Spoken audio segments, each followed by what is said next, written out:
welcome everyone from the audience. I'm Shane Slater, Programming Director for the Hairouna Film Festival, and I'm here with the filmmakers of all the films that you would have just seen this afternoon or evening or morning, wherever you're tuning in from.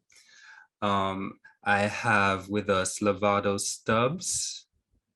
Can you tell us where you're from and your film? All right, my film is Training Wheels. I'm from the Bahamas, born and raised. Very proud Caribbean filmmaker. But I'm also based in Toronto, Canada, where we created the film. So it's just amazing to be here among so many Caribbean filmmakers. I love to see the growth of our industry, not just in the Bahamas, but the Caribbean as a whole. I feel like it's all one. I call it Carrywood. Yeah. Yeah. So so anybody, I guess, you've seen the film Training Wheels. Don't want to give too much away if more people got to see it, but yeah, that's the film we represent. I'm the director, producer of that film. And for that film, we also have Tevin Wolfe. Could you briefly introduce yourself? Absolutely. So hello, Hairouna Film Festival. My name is Tevin Wolfe. I am an actor based out of Toronto, originally from Jamaica. I too feel like, this is amazing. So many films being brought to light from Caribbean directors, Caribbean actors. It's honestly amazing. I'm just really happy to be here. One of my few films that have made it into the film festival. So thank you very much for having me, and I hope to see more of you. Mm-hmm. And now I'm introducing Peter and Diane from Fab 4 and the Silent Retreat. Welcome. After you, Diane. Thank you. My name is Diane De La Haye. I'm the writer and executive producer, along with Peter, of Fab 4 and the Silent Retreat. I'm from Canada, raised in Jamaica, so I go between the two at the moment. And yeah, just happy to be here and happy that Fab 4 was included in this festival. Thank you. Glad to have you. And Peter? And I'm Peter. I'm originally from London. My mother is from Trinidad. My father is from Gambia, West Africa. And I now live in St. Martin, where my wife is from. So as you can see, we have a very international group here, all with Caribbean roots and ties to the Caribbean. Okay, so let's start with Training Wheels.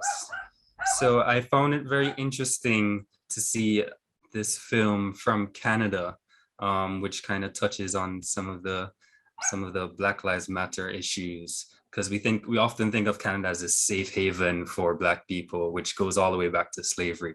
But Right. Tell me, what was the inspiration for this film? Okay. Definitely, current events. I wrote this film during the time where things were really, serious in America when it comes to police brutality in 2020, especially around the whole George Floyd incident. It inspired me. And then not only that, I became a father around that time. I had a son. And even though I'm a Caribbean man, I'm also based in Toronto, Canada, North America. It really inspired me to create this film and try to use film as a vehicle to speak, disturb this conversation. And another thing that was important for me with this film is I wanted to depict a Black father in a different light. Because a lot of times in films, I'm sure you guys have seen films where Black fathers either depicted as in jail, deadbeat.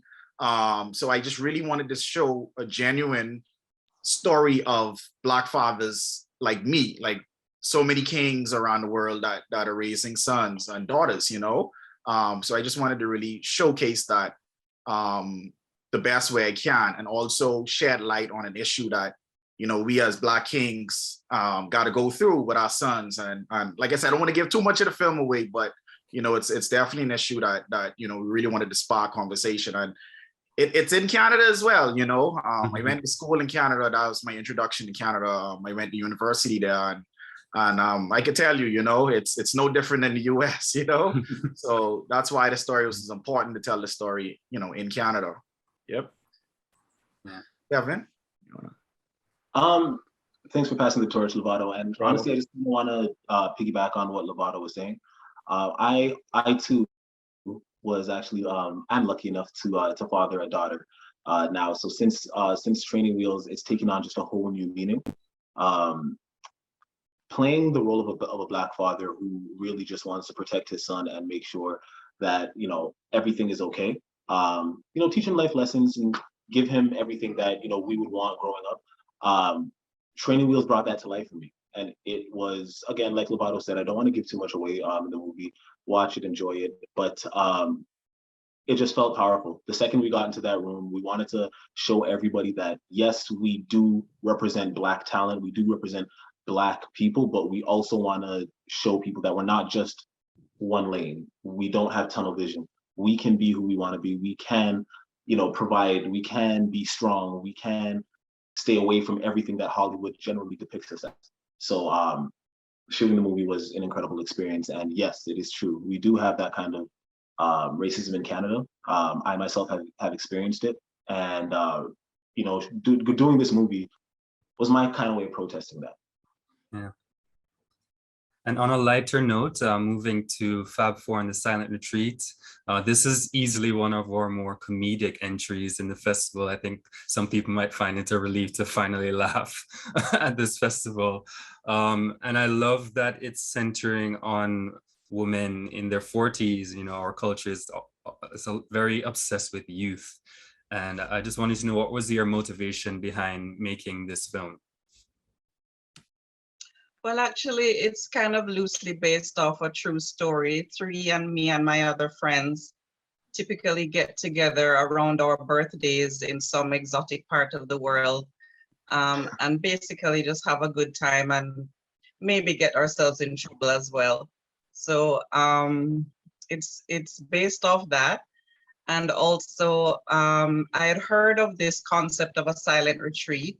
And I've always thought, well, there's no way that my friends and I would last at such a thing. So I thought I would write a storyline around that. And then to add more to it, it wasn't even in somewhere that we would be familiar with. I decided that, it should be somewhere that we would never even think of going, which is Nepal in India. So, yeah, this is just a small taste of what I had in mind and the vision that we have of continuing this storyline. But yeah, that's the basis of it. There are 4 actual real friends who do get together every 4 or 5 years in some part of the world and do something crazy. So, and I've found that I tend to like writing comedy, and even more so during the pandemic. Like all of my favorite shows that I used to like, I can't watch anymore. It just has to be comedy, comedy, comedy all the time. So I think we need a lot of comic relief now. So I'm happy that people enjoyed watching it. Did you have anything to add, Peter? No, that's, I'm basically nothing much to add to it. As Diane said, it was her sort of creation and story.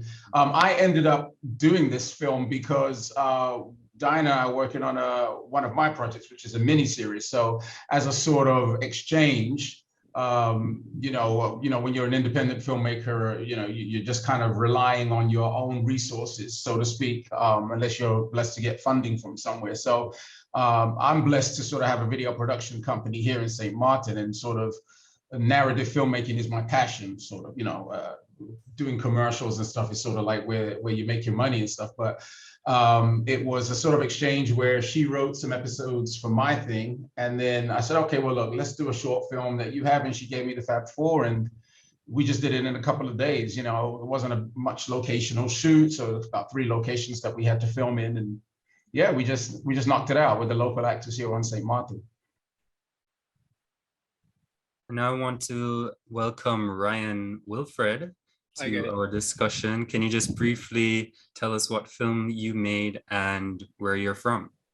Okay, I'm from Barbados. Actually, sorry to be late. I actually got caught up watching Diane's film. I was enjoying it so much. that's why I was late. But I'm from Barbados, and I made Sora's Kitchen. And your film is very spiritual. What were some of the reference points that drove the film? Yeah, there were a lot of references, a lot of the work of Zora Neale Hurston. Actually going to Haiti myself and feeling, I'm not Haitian, but feeling very connected to the people and the land. There is a lot of the work of Myra Darren in there. There's a lot of references that I kind of like pulled because I wanted to be true to the kind of like culture because I wasn't Haitian myself, basically. So I made sure I actually went and got an authentic feel and taste of everything that I tried to do. And back to Training Wheels, I'm curious about how the casting process went. I know Lavado, you said you're very close with Tevin now. And how was the casting getting Tevin and the actor who plays the son and to get that chemistry between them? Amazing. But first we want to shout out the amazing young actor, young king, Joshua. It's his birthday today. So we just want to give him a shout out today. He is incredible, you know. First off, this film was done, when the pandemic was, we were deep into the pandemic, when we were into production with this and pre-production. So casting first off was virtual. It wasn't any in-person auditions or anything like that. It was virtual. It was a very, very natural connection right away. I saw Tevin, I saw Josh, and it's crazy. It's amazing how the entire thing went down. It's just that you feel like they're father and son on screen. Their connection, their relationship, and the way they develop a relationship even after this. But right away when I saw the both of them, I had a lot of people audition. Because like Tevin would tell you, there's a history in Canada with Black actors where there's not a lot of material. And things are changing now. So there was so many Black actors that, auditioned for this and so many kids. And first off, I was very excited about that. But when I came across Tevin, right away, he just had something that immediately when I saw him, I'm like, this is Michael Sr. for my film, and then when I saw Josh, it was the exact same thing. And then as a director and the writer, it just somehow automatically, I felt that they would connect, and I was right. Like Tevin could touch on that a little bit more. Like he is going to tell you how much they connected. In fact, I know he's going to say more some stuff, but like when we wrapped, Josh literally was in tears to leave Tevin. That's how much they connected, And even we couldn't do a lot of in-person rehearsals, but that first we did one rehearsal in person, and I just knew from the virtual meetings that how they connected, but in person it was like literally father and son, But Tevin, you could touch more on it. Yes, absolutely. So like Lavado said, casting in Toronto, being a young Black actor who's climbing and doing my own thing, there's a lot of competition. And so the casting director who had this audition up specifically had sent this audition to me and said, here, I want you to audition for this. Sent to my agent and passed it along. So I did the audition first round, and sure enough, I didn't know what was going on Lavado's side, but they said, hey, Tevin, you made it to the second round. We would like to see your audition again. Can you try a little bit more emotion? Can you see a little bit more of this?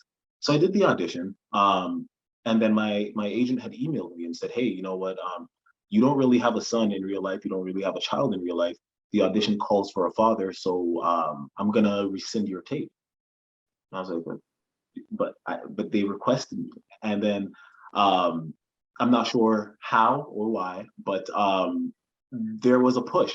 There was a push for me to be on this project, and so the casting director went to war for me, and Lavado went to war for me, not even knowing who I was. And then, sure enough, I was lucky enough to land the role where I met Josh. And like Lavado said, it was electric. It was as if I was meeting my child that I had never met before. It was insane. He's right. On the last day, Josh was absolutely in tears and distraught to have left me. But Shortly after we wrapped, his parents, his family, everybody got onto a video call and they called me. And they said, "Hey, Tevin, Josh wants to speak to you." And he said, he felt such a connection to you and he wants you to be his honorary godfather. So the child you see playing Michael Jr. in that film is now my honorary godson. And we're still very much connected. We speak. He checks in with me, tells me how school is. And I feel like it just speaks to the power of the film. Yeah, definitely. And on that same note, Peter and Diane, I think a lot of people underestimate the difficulty of comedy in terms of acting, and your actresses work so well together, and with them being based on your own friends, what was that casting process like? And was there a lot of rehearsal to really get that chemistry? Because it's really believable when you watch it on screen. That was all Peter. That's all Peter. I haven't had the pleasure of meeting the cast or Peter in person, to be honest. That will happen someday soon. But yeah, that was all Peter, and he did an excellent job, and he can tell you some more about the casting process. So in St. Martin, it's not as it is in Canada, where you have this vast pool of actors and stuff like that, where we have a very small, like really small group of actors available. The main actress, Rita Gums, is an experienced seasoned actress. She's done stage work, and so she really, and Shama Flirton, they were really when I say the strong actors, they've done so much, a lot of work. And so though the three actors, Clarice Glasgow, those were the three strong ones. The other one was a brand new actor. She's never been on stage or film before. So that was a bit of a challenge, having to do multiple takes. But it just required a bit of patience. And what I tried to do, especially, I had tried to do a lot of rehearsals before we go to shoot, just to save on time, and to try to make the process sort of efficient. But yeah, I thought that they did a pretty good job, in my opinion. And Ryan, I'm really curious about your production. It's very striking, and visually you have some stunning locations. How long was this production, and where did you shoot? Can you just give us some background into the whole production of this? So we shot the whole thing in London, but what I did is I spent 2 weeks, me and my DP, just going around to, I guess, like different locations and houses, trying to find the locations that spoke to us. And it was because I guess I'm from the Caribbean, so I was looking for a lot of things that would remind me of the colors, the scents, the sounds of the Caribbean. So because we couldn't shoot, physically in Haiti, so we were trying to bring all that to fore in a city. And I mean, like, it's a diversity, so we found a lot of the things that we were looking for. But I think the biggest thing outside of like the locations or whatever were the people. Like, everybody really pulled together and helped me, and that actually showed me that anytime I make a film, it's about the people that I make the film with, because we really turned out to be a little family in ourselves. And when my festival director Aiko and I watched this film, we were really hooked. And at the end, it says end of part 1. So, are you working on the next part? What is the scope of this project that you're working on? So the next part, we want to film entirely in Haiti. That's what we're kind of like pulling all our resources towards. Just because we were forced to shoot everything in London, I now want to tell an authentic, carry on his authentic story as he goes to Haiti and he gets more in touch with himself and his spirituality, et cetera, et cetera. And are we going to see some more of the Fab Four, Diane? Yeah, I'm currently writing the rest of the film. Mm-hmm. I'm trying to make it as nuanced as possible because it is a comedy, but I still want to explore, the different cultures and ethnicities that are going to be clashing per se on this adventure that the four ladies are on. So I really want to do it well. So I'm trying not to rush the process. But yeah, definitely. And then there's also the possibility of a franchise. So there's, you know, 4 ladies from a certain part of the world or of a certain culture who explore something totally different in some other part of the world. So it can be Canadians or Americans or Europeans or whatever, just exploring something different and exploring a new culture and meeting new people. And at the end of the day, we're usually all the same. We're just, it's just misunderstandings or the way the media portrays us, but at the end of the day, we're all one. So that's really the point of my writing overall. Yeah. And the ending of Training Wheels, you know, there's this mantra between the son and the father. And I like that it ends this very sensitive issue on this positive note. Was that mantra something that you thought of very early on in the script, Lavado? Yes, no, definitely, man. You know, for me, you know, affirmations are important, you know, and especially like, you know, to, like I said, to our sons, the young kings, is for a father to express that and have that, those affirmations with his son or daughters, you know, every day. And this is something that that when I wrote it, my son was only a few months, you know, but now he's 2.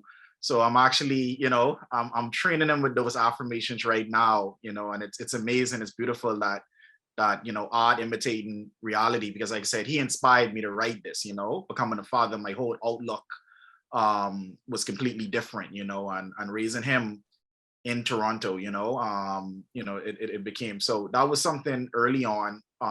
For me as a writer, I normally think of the ending first. So the affirmations was something that's definitely was a very, very important part of the script. And it's one of the first things that I knew had to go in it, you know? Yeah.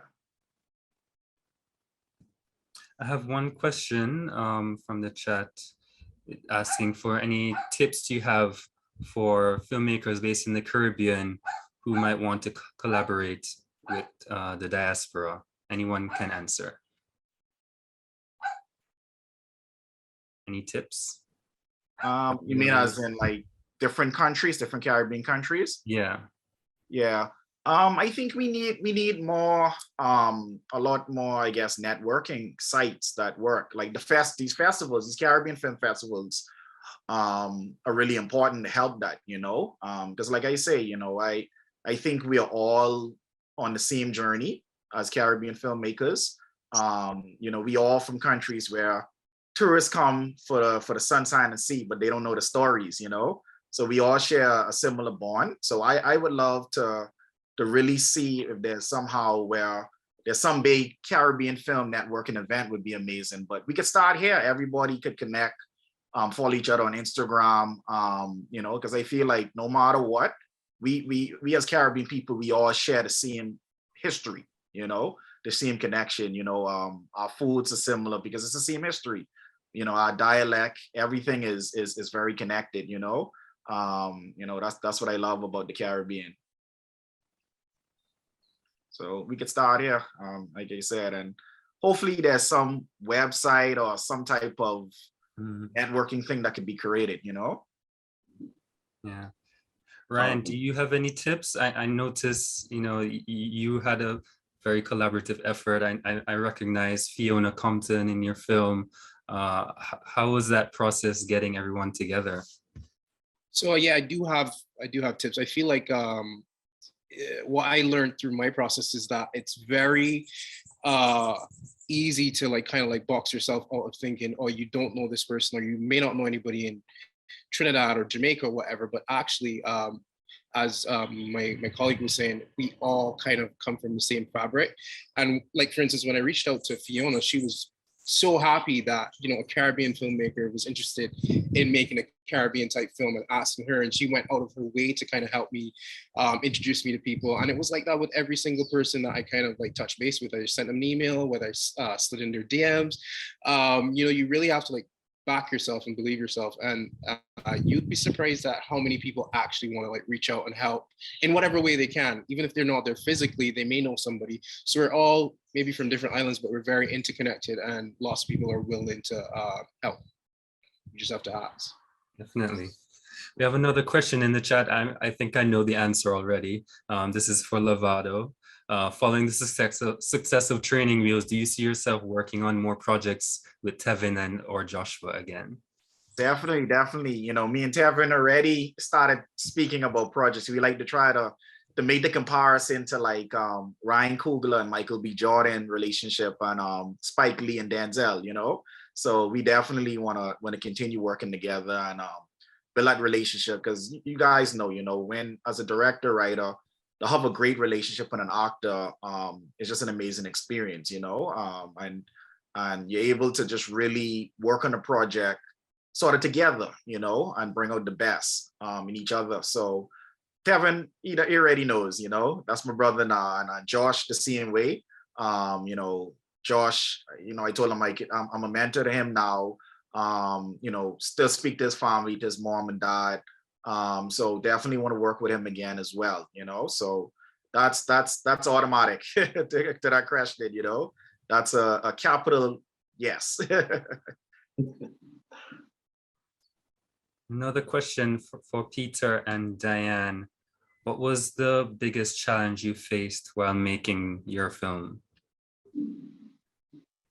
Biggest challenge for me was because scheduling everybody, right? Because most of the actors, they have full-time jobs, so we basically have to film on a weekend. So it was basically getting that time to practice when they were available, which was in the evenings most of the time, and then, you know, scheduling the time. Some people had to leave Ireland and come back or whatever not. So it was basically the challenge was the scheduling. But other than that, it went fairly smooth. You know, it was basically a one-day shoot. You know, one-day shoot. Was there anything challenging for you, Diane, or was it just a natural? No, not really, because like I said, it's kind of based off real life. No, it was actually quite enjoyable. Because like I said, these are close friends of mine since I've known since we were 8 or 9 years old, and kept in touch and celebrate birthdays together. So it was a pretty seamless and enjoyable process for me to write. The first act anyway. But like I said, going into the rest of the movie and all of the things that I'd like to portray in this script, that's gonna take a little more brain power. So yeah, the challenge is coming up. I love that the dialogue between the conversations are just so honest and frank, and you know, they're talking big woman things, you know. Yeah, well, that's kind of how we are. Yeah, no filter, which is what makes it funny. Yeah, and then we get into trouble in real life, and that's kind of what I want to portray, because the sisterhood is really important. You know, we lift each other up, we're there for each other over the last, well, I won't say how many decades, but yeah, the sisterhood is important, and yeah, it's gonna be a lot of fun. As a writer, do you find yourself thinking about the stereotypes that people may have for Caribbean women, or is that something that you don't try not to worry about and just write from your own perspective? Well, the stereotype that we might be loud and laugh a lot, I embrace, and that's what is gonna come out in the script and hopefully in production as well. So I'm not too worried about that stereotype, because that's the whole point. Like, how can 4 loud Caribbean women go to a silent retreat? So no, I think overall, the rest of the world sees the Caribbean as fun, colorful, vibes, you know, everything airy. So yeah, I'm embracing all of that, and it will be translated onto the screen. And Ryan, your film is also dealing with identity and like looking back. How did you navigate these ideas, especially making a film outside of the Caribbean? You know, what went into some of your thoughts of this character?